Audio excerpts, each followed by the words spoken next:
নমস্কার, আমি জ্যোতিষী শ্রী ভোগানাথী।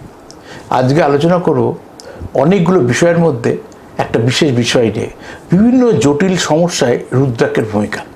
যে কোনো জটিল সমস্যা তো আমার হরস্কোপ অনুসারে তৈরি হয়, অর্থাৎ জন্মকালীন এই date of birth, place of birth, time of birth নিশ্চয়ই কোনো কিছু খারাপ আছে, তাই তো খারাপ ঘটে। সে অ্যাক্সিডেন্ট হোক, কি অন্য কথা বলার সমস্যা থাকুক, স্বামী স্ত্রী অ্যাডজাস্টমেন্ট নেই, অনেক বাচ্চা পড়াশোনা করে মনে রাখতে পারে না, অনেক প্রচুর চঞ্চল, তাই রুদ্রাক্ষের ভূমিকা। তা আমাদেরকে মাথায় রাখতে হবে, আপনার বাচ্চা খুব চঞ্চল, খুব হাতে পায়ে চঞ্চল, সেই কারণে পড়াশোনা করছে না, পড়াশোনায় মন নেই বলে পরীক্ষার রেজাল্ট খারাপ হচ্ছে। যদি থাকে কী করবেন, সেটা কোন গ্রহের কারণে হচ্ছে, যখন ছক দেখবো তখন বুঝতে পারবো। যতক্ষণ না আসছেন ততক্ষণ কী করতে পারেন, তাহলে আপনি প্রথমত মাথায় রাখতে হবে চারমুখী রুদ্রাক্ষ।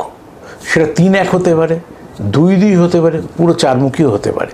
সেটা জ্যোতিষ গাইড করবে তার জন্ম তারিখ, সাল, সময় অনুসারে এই বাচ্চাটা কী ধরনের রুদ্রাক্ষ পড়ানো উচিত।